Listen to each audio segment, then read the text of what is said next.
Okay, we'll have to put up with this rooster over here. He won't shut up.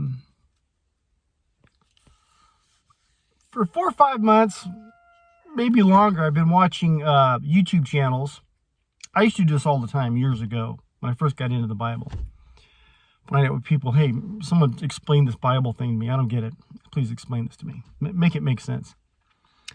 And I've been listening to this stuff the past 4 or 5 months, just to kind of see where things are. What's changed? Is there a new agenda, a new theme, or whatever? Because it's just like, almost just like politics. There are channels out there that, how do you put it, are reinterpreting the Bible from a cultural perspective. Maybe this behavior is no longer a sin. We misinterpreted that. So that's that group of people that do that behavior. That's not a sin. Or maybe this over here, this is no longer a, the way this gender is treated. This is not, they can do all kinds of stuff. It's basically wokeism. They can really make the Bible through interpretation woke. I mean, I didn't think, how do you pull that off? They do. These guys are really good. I mean, really good. Because I'm watching them, I'm like, oh, no, you didn't. Oh my gosh. And they're good at it. If you have no solid foundation of what you believe or what you think the Bible is saying, these guys just eat people up. And, now I get it. Okay, I thought that was a sin, or we're supposed to stone those people, all the kind of wild stuff. One common thing they'll do, what the parallel, or what's the word? Something they all have in common is they typically go back and forth between the New Testament and the Old Testament. And they'll actually put, with no talk of a covenant, different covenant. You have the Old Test, the New Test. And I used to be one of those people that, it's all the Bible. I'm not worried about the covenant thing. Oh no, it's new and old. You really want to be part of the new deal. But anyhow, they're constantly going back into the Old Testament and condemning the New Testament. Let's say if you're a New Testament Christian, that's actually a phrase. You believe there's a new covenant. You're being adopted in through Jesus.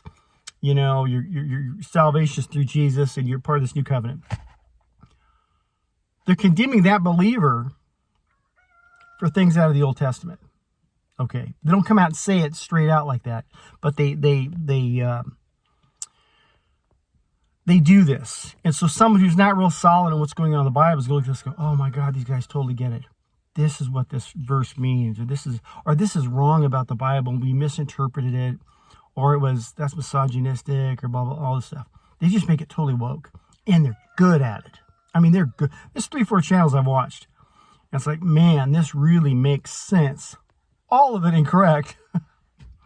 And in some cases, they're misinterpreting a misinterpretation. So it just makes it's just wicked as all get out. But I also find these same individuals speak nothing about the miracles, the supernatural, the spiritual. And they don't even talk about Jesus much. It's just condemning you, they're hammering you with some stuff out of the Old Testament, which they got wrong anyway.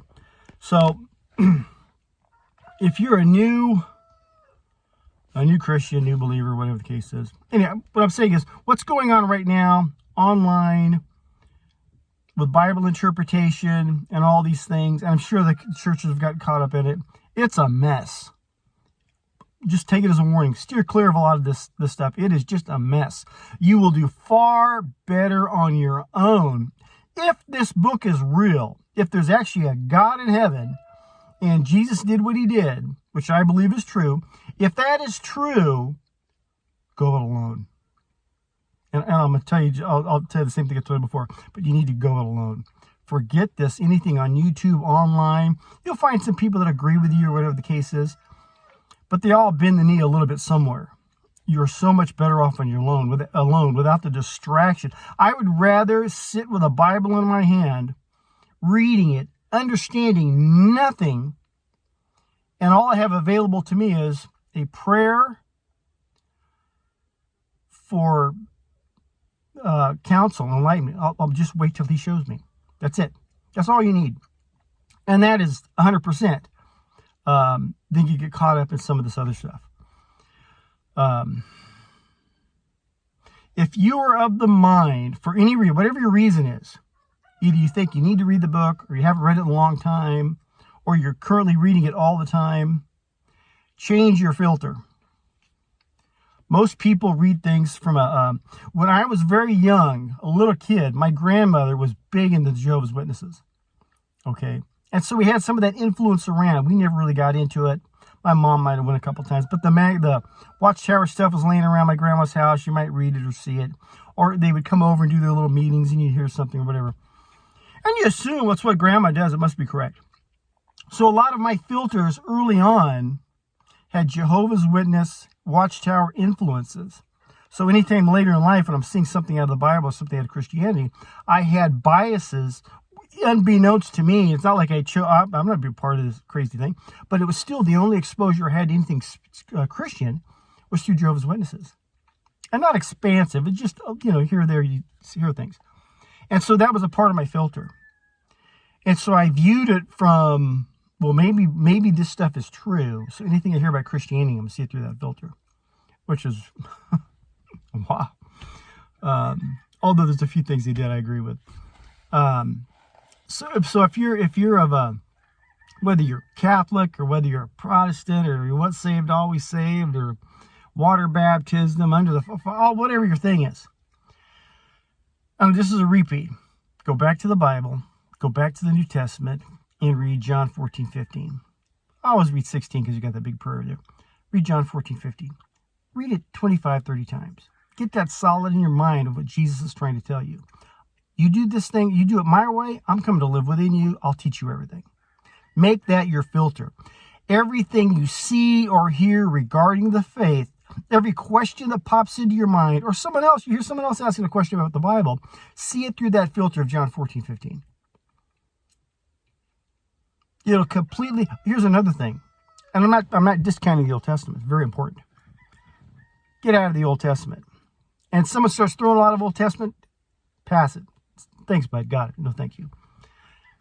Anyone leaning so hard on the Old Testament is because they don't have John 14:15. That's once you understand John 14:15, the concept of it, and you read the rest of the Bible or any other Christianity thing you see here, whatever, if you see it through the filter of those two chapters, things become black and white. This is right. This is wrong. This guy's confused. This guy's off on the left lane somewhere doing some other thing about this, that, and the other. Hey, enjoy your bacon, buddy. I can't help you there. John 14:15. Make that your foundational statements that you take out of the Bible from Jesus himself. Do, black and white. Do this and I do this. Make that your filter. Any experience you have after that will make far more sense. And it'll also tell you where you're going to get your information from him. Okay? So, when you see so many people, so many different agendas in Christianity, are because these people do not have John 14:15, do not know it, do not understand the concept, or maybe they're just ignoring it, whatever the case is. They are out there on their own doing man things, using man's logic, using worldly wisdom to get this thing together, and therefore you have to obey this, do that, whatever, and that. We don't do that because that was... And they don't have the Spirit within them to guide them through this journey. They're on their own. Blind leading the blind. It's sad. Now I see these new guys in these channels doing these things, making it all woke and everything. Oh, I feel bad for somebody who's just starting out and decides to go the online version of getting their information. Because I don't know how you can do it. I just don't know how you can do it. And here's another thing. I've never heard any of these people speak about Jesus to come live inside of you, about having the Holy Spirit teach you all things, how you're going to be guided through all this. You do your part of the, you meet the conditions, or to your best. God, Jesus can help you do that. They don't talk about this. They don't talk about being spiritually led. They never bring up stuff like this. It's all about beating you over the head with the Old Testament. You either got it right, you got it wrong. At the very minimum, they just use the Bible as kind of a guide. Do A, B, C, and D, and then be nice, vote this way or vote that way. All this kind of crap. It's not spiritually led. They're just the blind leading the blind. Read John 14. Stay out of the Old Testament. I hate to say it, but don't get caught up in the Old Testament. Don't get caught up with people that are giving you all this Old Testament. Okay, dude, you want to be a Hebrew or Hebrew light or a Nouveau Hebrew, whatever. That's your business. There's a new deal coming. There's a new deal over here. Quit trying to blend the two. Don't even hold me accountable for that stuff. I'm not part of that. Here's the New Testament. Here's the individual. Let's meet his conditions. Let's be led by him spiritually, supernaturally, to this salvation, to this on this journey. We're not doing it alone. Okay? And if you look at the Bible through John 14:15, everything else is so much more clear, so much more black and white. Someone starts talking, you immediately go, oh, okay, this is gonna waste my time. This poor guy ain't got it. This poor guy, this guy's lost everybody else. So if you're of the mind that you either need to read again, never read before, whatever the case is, read John 14:15. I'm not telling you to memorize it, but own it. Then go back and read the Old Testament, read the book of Acts. Read the New Testament, read the book of Acts, read the epistles, do whatever you want. And then maybe if you're solid enough, go listen to other people and see how are they getting through your filter? Because you get bells will go off in your head. Red flags will jump out. Oh, this guy's way off. This ain't fit. This don't fit. What this guy's talking about, this is fit. John 14:15. Love you, God bless.